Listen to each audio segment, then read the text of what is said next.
High, আমি এসে গেলাম। মানে আমার হাজব্যান্ড একটু বাইরে গেছিলো, তো রাতে কিছু খাওয়ার নেই, আমি কি করব, কি বানাবো।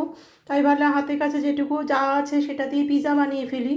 তো ঠিক আছে, আমি পিৎজা আমি মানে ইস্ট দিয়ে গরম জল দিয়ে ময়দাটা মেখে রেখে দিয়েছিলাম। হ্যাঁ, ময়দা না, এটা কিন্তু আমি আটা দিয়ে করছি। আটাটা আমি মেখে রেখে দিয়েছিলাম, তো ওটা দেখালাম না, ঠিক আছে। আর দেখতে পাচ্ছ এখানে ছোট ছোট মানে রুটি করেছি, আর এখানে হচ্ছে বড় রুটি করেছি, 3টে করব, ঠিক আছে। তো এবার ওই দোকানে কেনাগুলো একদম বিশ্রী খেতে, জঘন্য খেতে। মানে ভেতরে কোনো চিজ ফিজ কিচ্ছু পাওয়া যায় না, শুধু ওপরে একটা লেয়ার দিয়ে দেয়। ওটা একদম ভালো লাগে না, কিন্তু আমি ভেতরেও দেবো ওপরেও দেবো। সেই জন্য বাড়িতে যখন বানাচ্ছি একটু ভালো করে খাওয়াটাই ভালো। তো আমার হাজব্যান্ডের জন্য দুটো রাখবো, আমি একটা খাবো, ঠিক আছে। তো এবারে আমি 3টে মানে 6টা ডো হয়েছে। ছোটো ডো 3টে, আর আর এই যে বড় 3টে। তো এবারে আমি যেরকম, জানোই তো তোমরা সবাই পারো করতে, তবুও আমি একটা বানাচ্ছি, ব্লগ বানিয়ে নিলাম। তো যাই হোক, এই যে আমার এই ডোগুলো হয়ে গেছে, আর এখানে আমার পিৎজা সস নেই কিন্তু, হ্যাঁ, সিজলিং নেই, তারপর অরিগানো নেই, কিছুই নেই। কিন্তু আমার হাতের কাছে যেটুকু আছে সেটুকু দিয়ে আমি পিৎজা বানিয়ে রেখে দিচ্ছি, মাইক্রোওভেনে রাত্রেবেলা গরম করে খাবে এসে। আর এই যে আমি টমেটো সস নিয়েছি, আর এখানে ভুট্টা আছে, আর এখানে ক্যাপসিকাম আছে, পেঁয়াজ আছে, আর এখানে চিজ আছে, ব্যাস। এগুলো দিয়ে আমি বানিয়ে ফেলবো, ঠিক আছে। রাতে খাবারটুকু হয়ে যাবে, ওনার দুটো আর আমার একটা। তো ঠিক আছে, তো আমি এই রুটিগুলো, আমি ছোটো রুটিগুলো আমি একটু সেঁকে নেব। হ্যাঁ, তাওয়ার মধ্যে সেঁকে নেব একটু এপিট ওপিট করে, তাহলে কাঁচা ভাবটা চলে যাবে। আর এই বড়গুলো আর সেঁকবো না। তো চলো আমি করে দেখাচ্ছি। আর এই যে আমুল বাটার লাগবে, আমুল বাটারটা দেখালাম না, গ্রিস করতে আর একটু ওপরে এদিকে সাইড টাইডগুলোতে দিতে। তো ঠিক আছে, চলো আমি করে পরে দেখাচ্ছি। এই দেখো, আমি বড় বড় রুটিটার মধ্যে আমি দিয়ে দিয়েছি, চিজ দিয়ে দিয়েছি। আর আমি কিন্তু তোমাদের বলিনি, একটু ছেঁকে নিয়েছি বলে রুটিটা একটু মোটা হয়েছে। তো তাই জন্য আমি এই যে আটা দিয়ে বানিয়ে নিয়েছি, গোল বানিয়ে নিয়েছি। হ্যাঁ, তো এটা চারপাশে দেওয়ার কারণটা হচ্ছে তোমার, আমি এই জিনিসটা ফোল্ড করতে পারবো, মুড়তে পারবো, ঠিক আছে। তো এইবার আমি ছোটো রুটি একটা দিয়ে দিচ্ছি, ছোটো রুটির উপর আমি সাজাবো কিন্তু এক এক করে জিনিসগুলো। এই যে ছোটো রুটি দিয়ে দিলাম, চিজ আছে ভেতরে, ওপরে ছোটো রুটি দিলাম। এবার এখন আমি সস দেবো, তারপর পেঁয়াজ দেবো, ক্যাপসিকাম দেবো, ভুট্টা দেবো, দিয়ে চিজ দিয়ে এটা মুড়িয়ে দেবো, ঠিক আছে। তো ঠিক আছে, আমি নিয়ে দেখাচ্ছি। এই যে সসের ওপর আমি সসটা ভালো করে মাখিয়ে নিয়েছি। এবার ক্যাপসিকাম দিলাম, এবার পেঁয়াজ দিয়ে ভুট্টাগুলো দেবো, তারপর উপরে চিজ দিয়ে মুড়ে নেব।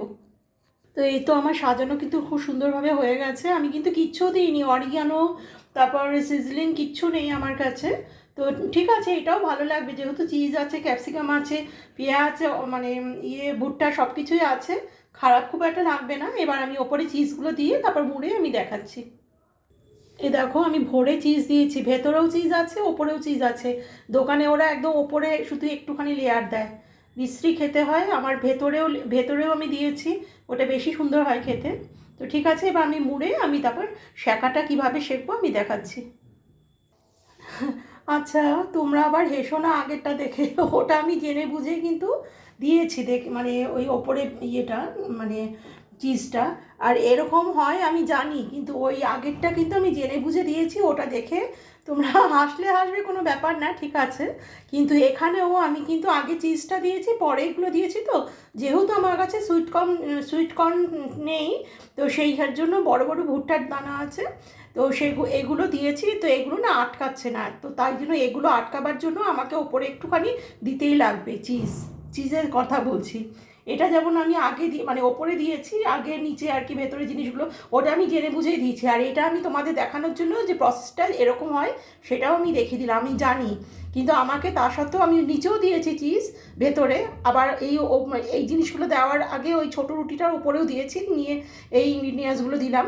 এবার এই ভুট্টাগুলো আটকাবার জন্য আমাকে একটুখানি হলেও চিজ দিতে হবে, ঠিক আছে, বলে দিলাম তোমাদেরকে। আমি দু রকমই দেখালাম। মানে তাহলে আমার 3 লেয়ার হলো চিজ দেওয়া। এই যে চিজটা দিলে কি এই ভুট্টাগুলো আটকে যাবে, ঠিক আছে।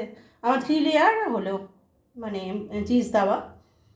তো ঠিক আছে, বেকিং হচ্ছে, বেকিং হয়ে যাক। এই যে এইভাবে বেক করছি ঢেকে, এই লো লো ফ্লেমে সিম করে আঁচটা করছি ঢেকে, একটু মাখন গ্রিস করে, ঠিক আছে। এটা আমি কিন্তু আটা দিয়ে করছি, ময়দা দিয়ে করছি না। তো ঠিক আছে, আমরাই খাবো, কোনো ব্যাপার না, অত সুন্দর না হলেও চলবে। তো ঠিক আছে, খেতে ভালো হলেই হয়েছে। তো হয়ে যাক, ওটা হচ্ছে, এটা হবে, তারপর নেক্সট আরটা হবে, হয়ে যাবে আমার পিৎজা, ঠিক আছে? ভালো লাগে খেতে, খুব খারাপ লাগে না, দেখো খেয়ে এইভাবে বানিয়ে। থ্যাংক ইউ বন্ধুরা দেখার জন্য। আমি ওটা করে আমি নেক্সট আমি দেখাচ্ছি, সবগুলো হয়ে যাক। তো এই দেখো স্বাস্থ্যকর আমার পিৎজা কমপ্লিট। আমি কিন্তু ইয়ে করিনি, এ দেখো আমি কিন্তু ওই ইয়ে করিনি, মানে ময়দা দিয়ে করলাম না, আটা দিয়ে করেছি, আর কি সুন্দর কুরকুরে হয়েছে, সুন্দর হয়েছে। 3 লেয়ারে দিয়েছি আমি, ভেতরে আছে সবজিগুলো দিয়েছি, মানে ক্যাপসিকাম আর পেঁয়াজ, ভুট্টা, আর তার উপরে আবার একটু দিয়েছি, নাহলে পড়ে যাচ্ছিলো, যেহেতু সুইট কর্ন নেই, ছোটো ছোটোগুলো নেই, বড় বড়গুলো আছে বলে। তো ঠিক আছে, ভালোই লাগবে আশা করি। খারাপ লাগবে না। থ্যাংক ইউ বন্ধুরা। এই দেখো দূর থেকে কত ভালো লাগছে দেখতে, সুন্দর লাগছে না? সুন্দর লাগছে, কড়া হয়েছে, একদম সুন্দর হয়েছে। মানে আমি বলছি, আমি এমনিতে খেতে তো ভালোই লাগে, সুন্দর কেন হবে না, তাই না?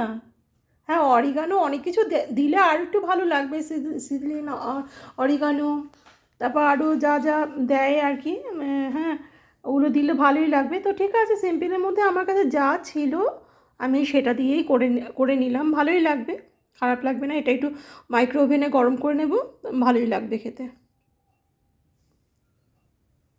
খাবো তো দুজন মানুষ। থ্যাংক ইউ ধৈর্য নিয়ে দেখার জন্য, থ্যাংক ইউ। তোমরা হাসো, যা কিছু করো, আমার কোনো ব্যাপার না তাতে, কিন্তু যা ছিল সেটা দিয়ে করে ফেললাম, আর একটু ভালো হতো সেটা না। তো ঠিক আছে, আমরাই খাবো, কোনো ব্যাপার না। Thank you.